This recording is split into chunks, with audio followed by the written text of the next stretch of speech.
यदि आपने मुझसे मेरे प्राण भी मांग लिए होते तो वो भी मैं भेंट कर देता।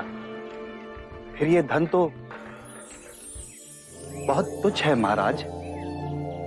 व्यक्ति के नाम के अनुसार उसके गुण, उसके आचरण बहुत कम मेल खाते हैं, परंतु जैसे तुम हो उतना ही शुभ तुम्हारा नाम भी है, अनाथ पिंडिका। अनाथ, जो दीन है, जो क्षीण है, उनके लिए तुम्हारी पिंडिका सर्वदा खुली रहेगी। युग बीतेंगे परंतु तुम्हारे नाम का यश कभी नहीं मिटेगा। प्रेम से दिया हुआ रूखा सूखा भी रुचिकर हो जाता है।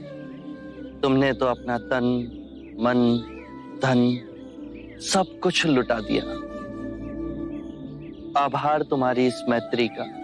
आप जेतवन पधारेंगे ना बुद्ध? अवश्य, मैं जेतवन अवश्य पधारूंगा।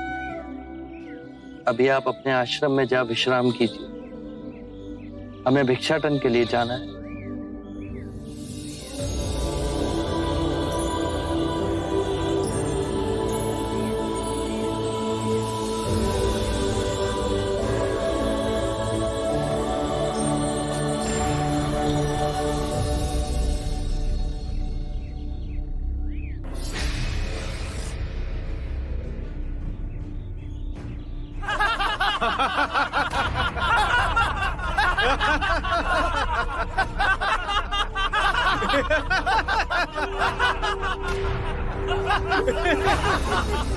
सुना था तुम परम ज्ञानी हो बुद्ध।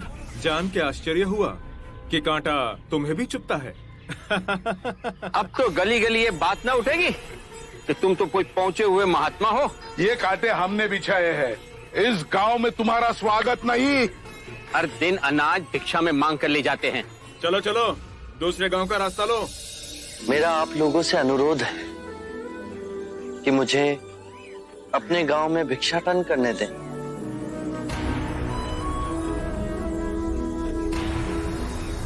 ठीक है, भिक्षा चाहिए तो दे अपने रक्त की आहुति।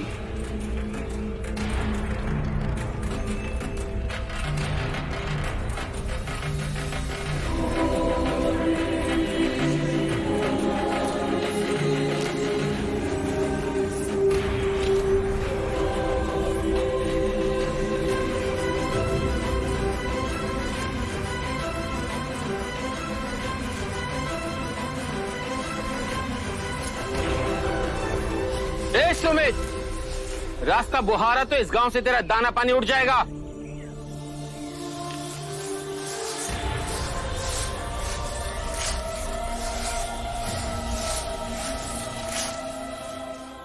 आप गांव में प्रवेश कीजिए।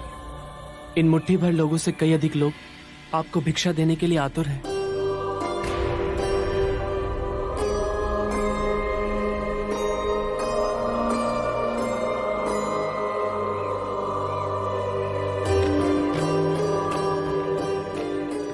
आप मुझे ना छूएं। हाँ? नहीं तो मेरी छाया भी पड़ी, आप दूषित हो जाएंगे। क्यों दूषित हो जाऊंगा मैं? तुम भी हम सभी की तरह मनुष्य ही हो, और एक मनुष्य का स्पर्श दूसरे मनुष्य को कैसे दूषित कर सकता है?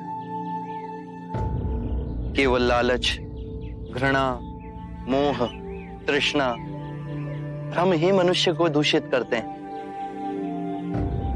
और तुम जैसा मनुष्य जिसमें इतना प्यार भरा हो, वो केवल दूसरों को सुख ही दे सकता है, दुख नहीं। कैसे महात्मा हो तुम? तुम्हें तो जाति वर्ण का ज्ञान भी नहीं है। चोला पहने कोई सन्यासी नहीं होता। अरे पाखंडी हो तुम, पाखंडी। जो मानव से उसकी मानवता को छीनता है, पाखंडी वो होता है। यदि मुझे पाखंडी कहे आप सभी को संतोष मिलता है तो ये उचित है, परंतु इस मनुष्य में भी हमारी तरह प्राण बसे। इसे नीचा कहे, इसका तिरस्कार करना सबसे बड़ा पाखंड है। यदि जानते नहीं हो तो मैं बता दूं। ये धर्मशास्त्र है, पाखंड कैसे हुआ? जिस मिट्टी से सारी मानवता का सृजन हुआ उसी से इसका भी हुआ। मानव और मानव में भेद कर आप सृजनकर्ता पर कीचड़ उछाल रहे हैं। यदि हम आकाश में कीचड़ उछालेंगे तो आकाश तो ऊंचा ही रहेगा, परंतु कीचड़ वापस हमारे ऊपर ही गिरेगा। आकाश ने तो भेद नहीं किया, वो हम सभी को एक पिता समान ढके हुए है। ये धरती धान उपजती है, इसने हमारे साथ भेदभाव नहीं किया। ये हवा हम सभी के लिए समान बहती है। पानी हर प्यासे की तृष्णा को बुझाता है। जब प्रकृति भेदभाव नहीं करती तो हम मनुष्य में भेदभाव क्यों करते हैं? यदि ऐसा है तो इससे संघ में भिक्षु क्यों नहीं बनाते? बहुत अच्छा सुझाव दिया आपने। सुनीत, क्या तुम भिक्षु बनना चाहोगे? मैं अछूत, आप जैसे महात्मा का भिक्षु मैं इस योग्य नहीं हूं। जो मनुष्य दूसरे मनुष्य की पीड़ा को देख व्यथित हो जाए उससे उत्तम कोई दूसरा नहीं। मैं बुद्ध स्वागत करता हूं सुनीत का हमारे भिक्षु संघ में।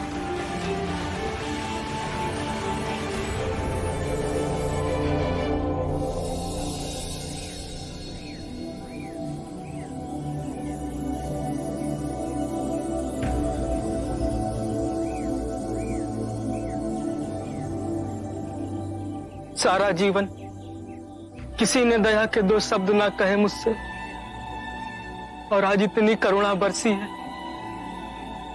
पहली बार ऐसा लग रहा है कि मैं भी मनुष्य हूं, पर जो मैं कर रहा हूं यह अधर्म तो नहीं? जो अधर्म आज तक हुआ वो अब नहीं होगा। हर मनुष्य में चेतना का द्वार है, बस उसे ही अपनी संभावना को पाना है, अपनी गरिमा पे पुनः लौटना है। मेरा मार्ग प्रेम का है, वहां सबका सत्कार है।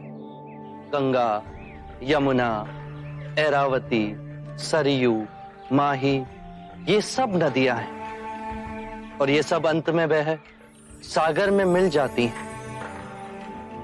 वहां उनका ना भेद होता है ना ही नाम। उसी प्रकार जिस भी मनुष्य ने अपना गृह त्याग कर सत्य के पथ पर चलने का निश्चय किया, चाहे वो ब्राह्मण हो या क्षत्रिय, वैश्य या शूद्र ही क्यों ना हो, उसी महासागर में विलीन हो जाते हैं।